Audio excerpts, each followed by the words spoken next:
10वीं कक्षा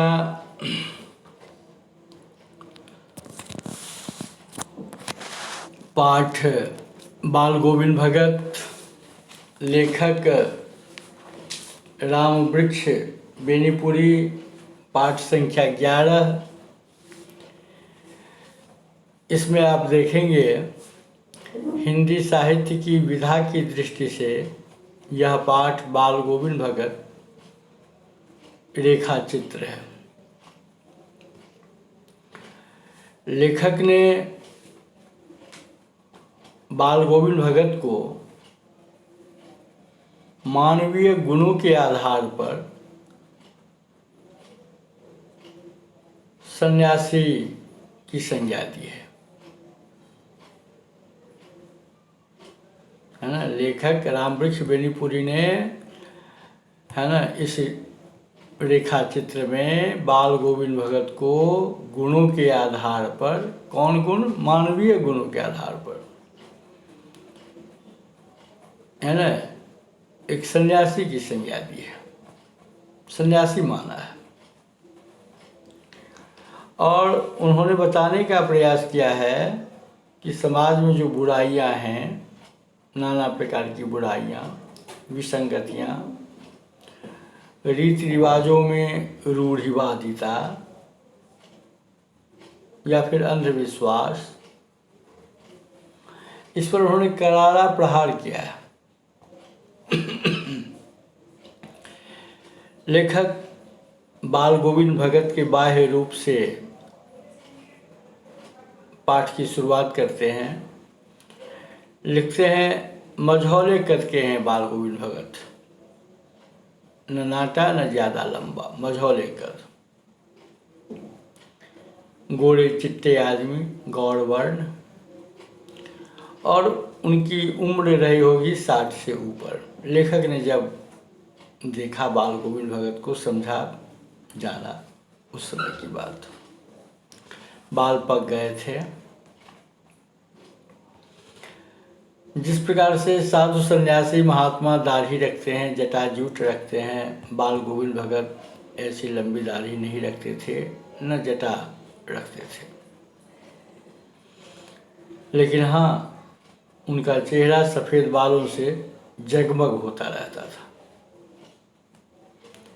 कपड़े कम पहनते थे।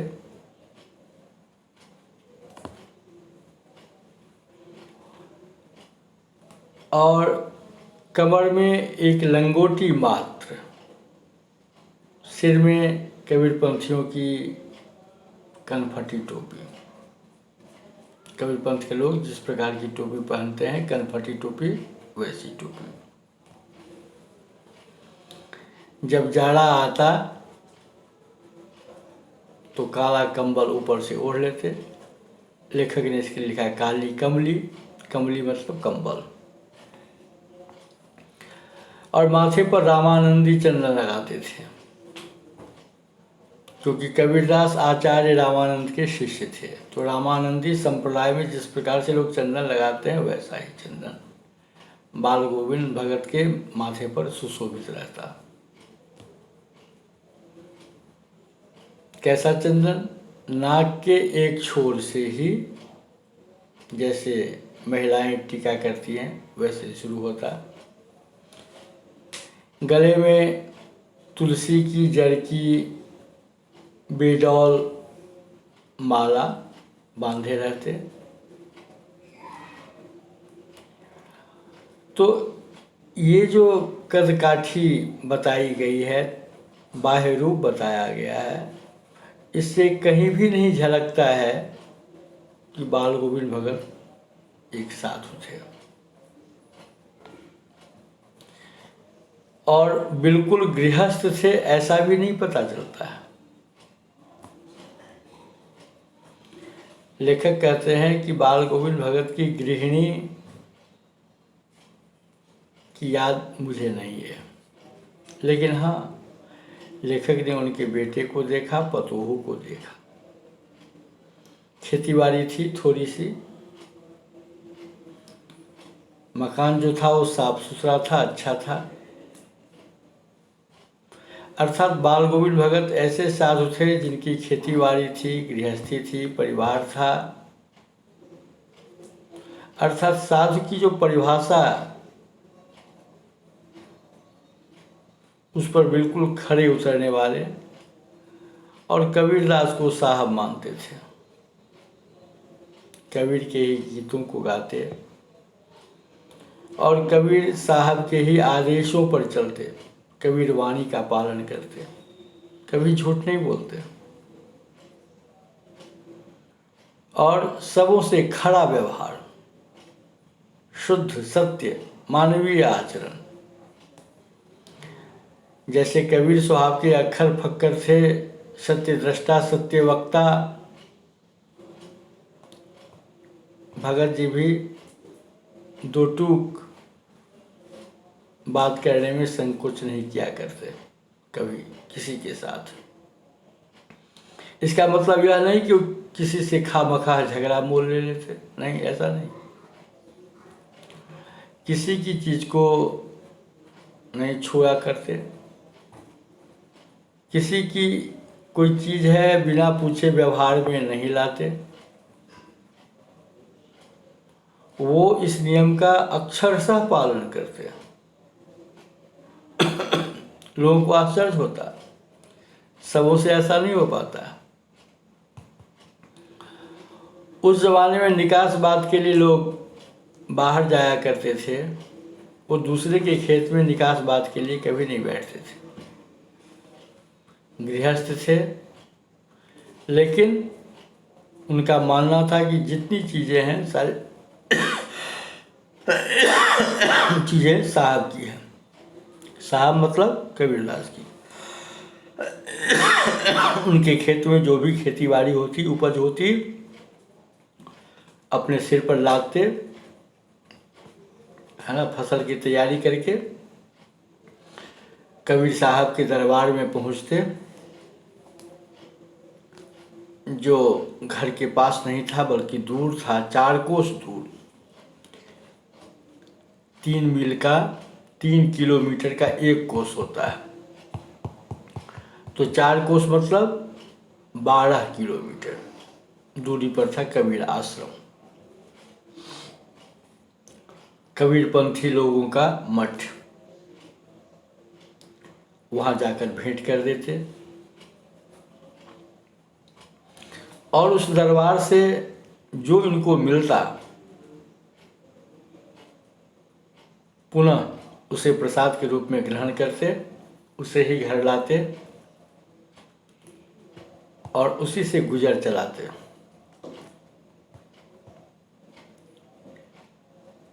लेकिन लेखक बाल गोविंद भगत पर जो मुग्ध थे उसका एक कारण था, भगत जी का मधुर गान। ऐसा हमेशा सुनने को मिलता उन्हें। कबीरदास के जो सीधे साधे पद हैं, वो जब गाते भगत जी तो लगता जैसे सीधे साधे पद सजीव हो उठे हो। आषाढ़ का महीना बरसात का समय है, बरसात का महीना होता है, कभी रिमझिम, कभी फुहार, कभी मूसलाधार। और आषाढ़ की रिमझिम के साथ ही लोग, किसान खेतों की ओर चल पड़ते। कोई हल चला रहा है, कोई रोपनी कर रहे हैं, धान के खेतों में जो पानी भर जाता, बच्चे उसमें उछल रहे होते। औरतें जो होती वो कलेवा लेकर के आती और मेड़ पर बैठ जाती।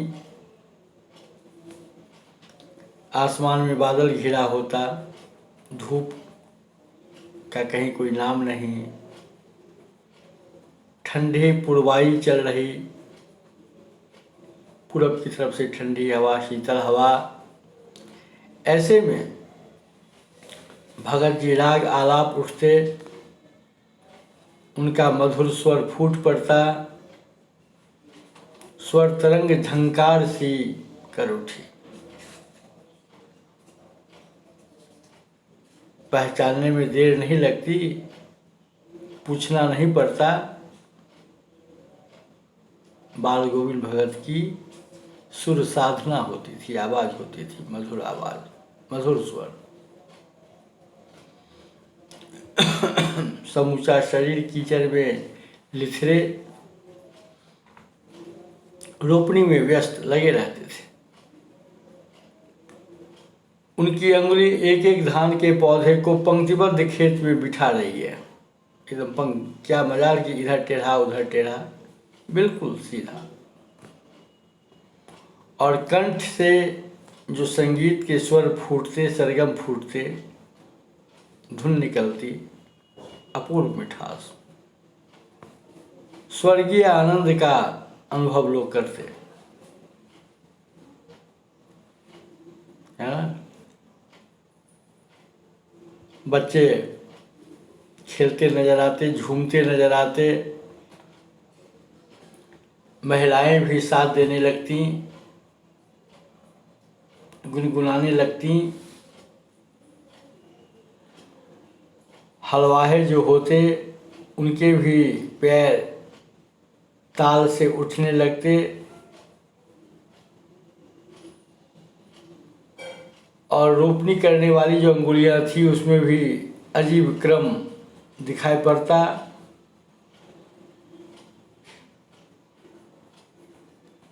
तो बाल गोविंद भगत जी का यह जो जादू था या संगीत की साधना थी, उसका अद्भुत रूप देखने को मिलता। बरसात के 3 महीने माने गए हैं मुख्य रूप से, आषाढ़, श्रावण और भाद्रपद, जिसको लोग आषाढ़, सौन, भादो ऐसा भी बोलते हैं।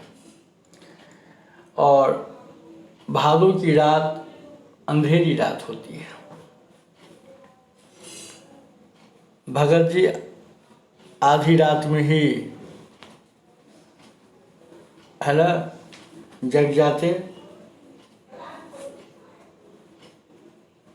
मूसलाधार वर्षा थोड़ी देर पहले ही समाप्त हुई थी, लेकिन बादल की गर्जन और बिजली की तड़प चमक लोग देखते।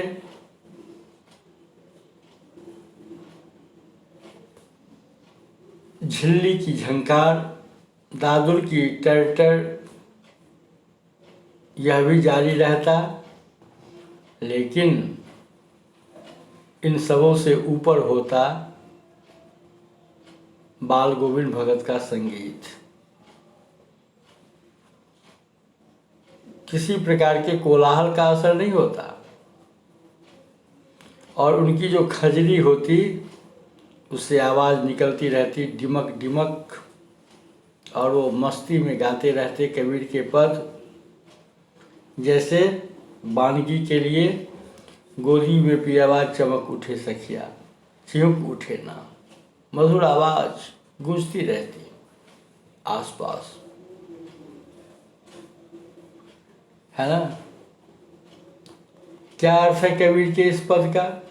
पिया तो गोद में ही है, किंतु नायिका समझती है कि वह अकेली है, इसलिए चमक उठती है, चिहुक उठती है। भादों की अंधेरी रात में, आधी रात में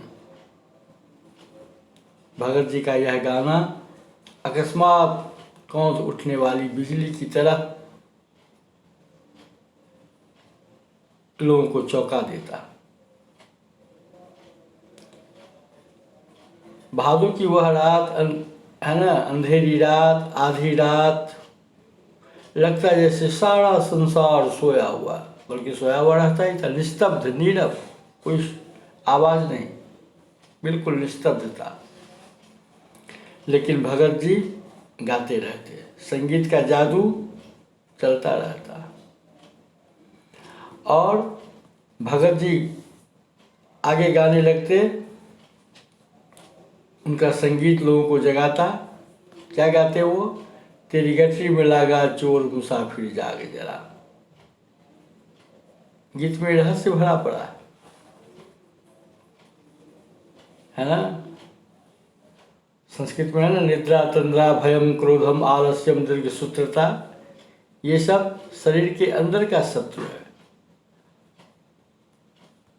जो लोगों को अधोगत की ओर ले जाता है। जो इन सबों को अपने बस में रखता है वो सफल होता है। निद्रा तंद्रा भयम क्रोधम आलस्यम दीर्घ सूत्रता, इसको बस में रखना है, सफलता के लिए जरूरी है। तो कबीर का जो यह पद है उसमें यही भाव छिपा हुआ है, मुसाफिर जाग जरा। और भादों के बाद जो महीना आता है हिंदी महीना, वो है कार्तिक। तत्सम रूप है कार्तिक, बोलचाल में कार्तिक। जिस महीना में लोग छठ त्योहार मनाते हैं, है ना, दीपावली मनाते हैं, भ्रातृ द्वितीया मनाते हैं, वही महीना कार्तिक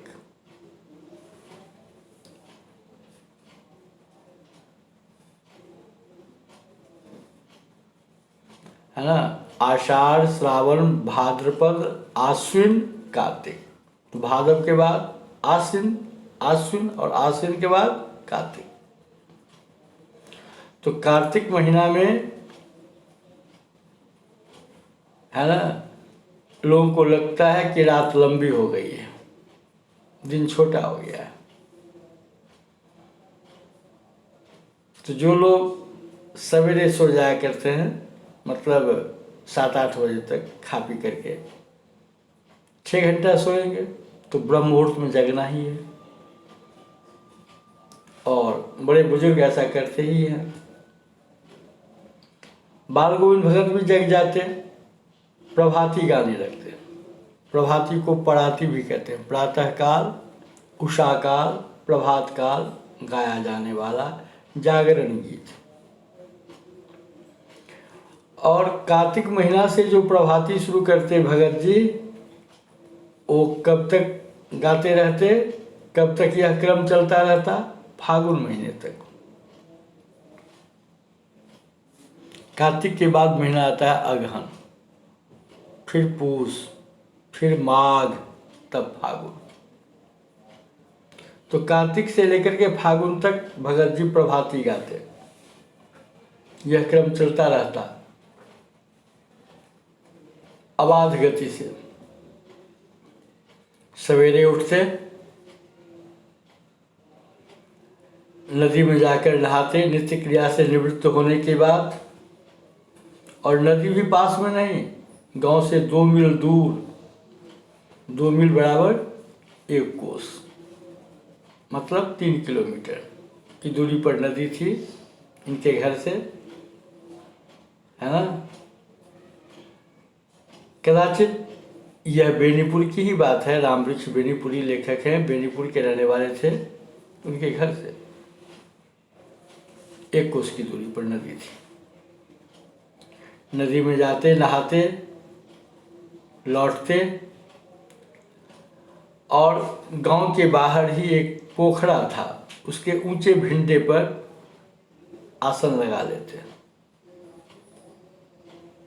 खजरी लेकर बैठ जाते और कबीर साहब के पद को टेरने लगते, गाने लगते मधुर स्वर में। लेखक अपनी चर्चा करते हुए कहते हैं कि शुरू से ही देर तक सोने वाला वो ठहरे। बहुत ऐसे लोग हैं जो सूर्योदय के बाद जगते हैं, जबकि जगना चाहिए ब्रह्म मुहूर्त में, सूर्योदय से पहले। लेखक स्वीकार करते हैं कि देर तक सोने वाला हूँ। किंतु एक दिन की बात है कि माघ की उस दांत किटकिट वाली भोर में भी, माघ महीने में जाड़ा ज़्यादा लगता है, दांत किटकिटाने लगते हैं, मतलब दंत वीणा बजने लगती है। लेकिन उस ठंड में भी भोर में भगत जी का जादू चलता रहता है, पद गाते रहते मधुर स्वर में। और इतनी मीठी आवाज़ हुआ करती, लेखक अपनी आप बीती बतलाते हैं कि वो इतने आकर्षित हो गए, मोहित हो गए, उस ठंड में भी पोखरे तक पहुंच गए।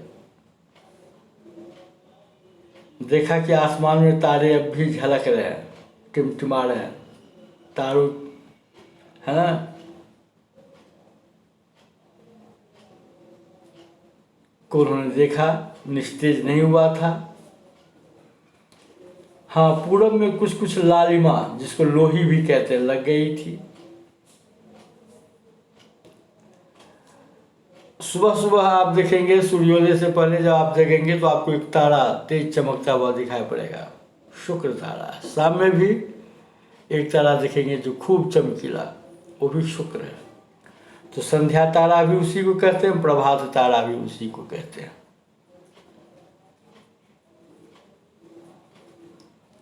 तो उसके कारण लालिमा झलक रही थी। जाड़ा के महीना में आप देखेंगे, माघ महीना में अक्सर कुहासा लगता है, घिर जाता है, खेत खलिहान बगीचा घर सब जगह कुहासा। लेकिन भगत जी का जो गीत चलता रहता, वातावरण में अजीब रहस्य भर जाता। कुछ की चटाई पर बैठते, पूरब की ओर मुंह करके काली कमली ओढ़ लेते, खजरी लेकर बैठ जाते और कबीर साहब के पद गाने लगते। उनकी अंगुलियां खजरी पर लगातार चल रही होती। गाते गाते भगत इतना मस्त हो जाते, इतने उत्तेजित हो जाते, मुग्ध हो जाते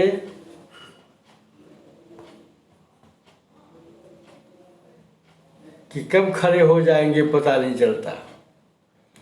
और गाते गाते कमली कब सरक जाती सिर से नीचे पता भी नहीं चलता। जबकि जाड़ा ऐसा कि कब कपा दे, है ना। लेकिन उस जाड़े के मौसम में भी वो गाने में इतने मस्त हो जाते कि मस्तक से श्रम बिंदु अर्थात पसीना झलकने लगते, चमक पड़ते। और गर्मी के समय में, गर्मी के महीनों में शाम से पहले ही वो गाने लगते कबीर के पद। जैसे माताएं महिलाएं, है ना, संध्या दीपक दिखलाती है, आरती करती है, सांझ बाती दिखलाती हैं।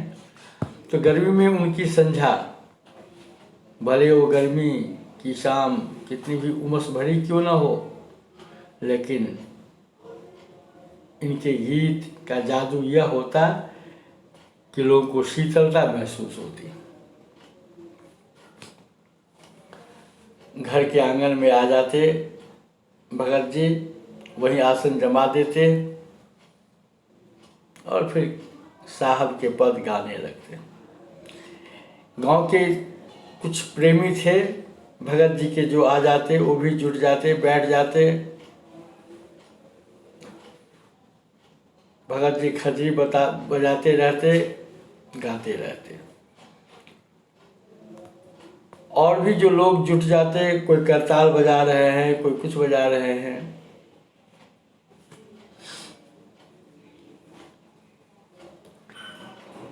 सभी मस्त हो जाते हैं। आपने कभी भजन कीर्तन देखा होगा, सुना होगा। क्या होता है, आगे आगे पहले मुख्य गायक गाता है, पीछे पीछे सभी लोग दोहराते हैं। तो एक पद बाल गोविंद भगत कह जाते, और भक्त मंडली जो होती, प्रेमी मंडली जो होती, उसी पद को दोहराती, तिहराती। इतनी मस्ती छा जाती कि धीरे धीरे स्वर ऊंचा होने लगता। ताल गति मात्रा यति, ये चढ़ाव उतार श्रोता के मन पर में भी अपना प्रभाव दिखलाने लगते। धीरे धीरे वह प्रभाव तन पर हावी हो जाता और कभी कभी भगत जी खड़ी लिए नाचने लगते। लेखक ने देखा है कि भगत जी नाच रहे हैं, है ना। और प्रेमी मंडली जो होती उसमें भक्तों के, लोगों के तन मन भी झूम उठते। मतलब भगत जी का आंगन नृत्य और संगीत से सराबोर हो जाता है। ऐसे साधक थे भगत जी, है ना। कोई सुध बुध नहीं, मस्ती में गाते, है ना। लोग मुग्ध हो जाते। और भगत जी की जो यह अद्भुत संगीत साधना थी, इसका चरम रूप, चरम उत्कर्ष लेखक ने उस दिन देखा जिस दिन उनका इकलौता बेटा मर गया। हालांकि वह सुस्त था, बोला सा था, स्वस्थ नहीं था, है ना। और इस कारण से भगत जी उसे खूब मानते। भगत जी का मानना था कि इस प्रकार के लोगों पर ज़्यादा नज़र रखनी चाहिए, ज़्यादा लाड़ प्यार करना चाहिए, है ना। क्योंकि इससे उसका भला होता है और इसके वो हकदार होते हैं। इस प्रकार के लोग बड़ी कामना से उसकी शादी कराई थी। पतोहू भी बड़ी सुभग सुशील, है ना, महिला थी। पूरे घर का वह प्रबंध करती थी, मतलब पूरी प्रबंधिका बनी हुई थी घर की। भगत जी को दुनियादारी से कोई मतलब ही नहीं था। गाइए, गंगा स्नान जाइए, खेती बाड़ी कीजिए, कबीर के पद गाइए, मतलब दुनियादारी से निवृत्त। उनका बेटा बीमार पड़ गया, लेकिन खबर कहाँ, लोगों को भी क्या पता। लेकिन जब वो गुजर गया, लोगों ने सुना तो हुआ कि अब चल करके सांत्वना देनी चाहिए। लोगों ने देखा कि वो चटाई पर लिटा दिया गया है, उस मृत शरीर को सफ़ेद कपड़े से ढक दिया गया है, कुछ फूल वगैरह डाल दिए गए हैं, बिखरा दिए गए हैं, तुलसी दल भी, सिरहाने में चिराग जला दिया गया। और वहीं जमीन पर आसन जमाए हुए भगत जी गा रहे हैं, गाए चले जा रहे हैं। वही स्वर, जरा भी उसमें करुणा नहीं, है ना, रुआसापन नहीं, मस्ती में जैसे पहले गाते, वही तल्लीनता। पतोहू रो रही है घर में, गांव की स्त्रियां चुप कराने की कोशिश कर रही। भगत जी क्या कहते हैं, वो तो गाए जा रहे हैं। और कभी कभी नज़दीक चले जाते पतोहू के पास, कहते नहीं ये रोने का समय नहीं है, उत्सव मनाने का है, आत्मा परमात्मा से मिलने गई है, विरहिणी अपने प्रेमी से जा मिली है, ये आनंद की बात है। लेखक कहते हैं कि उस समय जब उन्होंने ऐसा देखा तो सोचा कहीं भगत जी पागल तो नहीं हो गए, लेकिन नहीं, भगत जी वाकई में साधु थे, उच्च स्तर पर थे। और जो भी बोल रहे थे उनका विश्वास बोल रहा था, चरम विश्वास, जो मृत्यु पर विजय प्राप्त करता है। अब देखिए, बेटी के क्रियाकर्म में कोई तुल नहीं किया, पतोहू से आग दिलाई, ये समाज के विरुद्ध, उस जमाने में जो बात थी उसके विरुद्ध बात, है ना। और जब श्राद्ध कर्म पूरा हो गया तो पतोहू के भाई को बुलाया और कहा कि बहन को अपने साथ ले जाओ घर और इसकी दूसरी शादी कर दो, क्योंकि वैधव्य का जीवन बड़ा कष्टदायक होता है ना। लेकिन पतोहू जाने को तैयार नहीं थी, कहती कि आपका ख्याल कौन रखेगा, आपका जीवन कैसे चलेगा, रोड है ना, अगर मैं चली जाऊंगी तो आपका सहारा कौन, भोजन कौन बनाएगा, बीमार पड़ेंगे पानी कौन देगा। पैर पड़ती हूँ, आप अलग नहीं करें अपने चरणों से। लेकिन भगत जी का निर्णय अटल था, कहा कि नहीं तू जा, अगर तू नहीं जाओगी तो मैं ही चला जाऊंगा घर छोड़कर। मतलब अपने सुख के लिए किसी को दुख में रखना उन्हें अच्छा नहीं लगा। लेखक कहते हैं कि भगत जी की जो मौत हुई उन्हीं के अनुरूप हर वर्ष गंगा स्नान करने जाते, घर से खाकर जाते और लौट कर आते तब घर में ही खाते। रास्ते में संत समागम, लोक दर्शन जो मिलते, राम राम, है ना। 30 कोस पर गंगा मैया बहती थी इनके घर से, है ना। गृहस्थ से भिक्षा क्यों मांगेंगे रास्ते में, किसी का दिया क्यों खाएंगे। मतलब घर से जो खाकर जाते, लौट कर जब आते तो घर में खाते। मतलब लंबा उपवास, सोचिए 30 कोस जाने में 30 कोस आने में बुढ़ापा आ गया था, लेकिन वही जवानी वाली मस्ती टेक। उस बार जब लौटे तो कुछ सुस्त दिखाई पड़े, खाने पीने के बाद भी तबीयत नहीं सुधरी, बुखार आने लगा।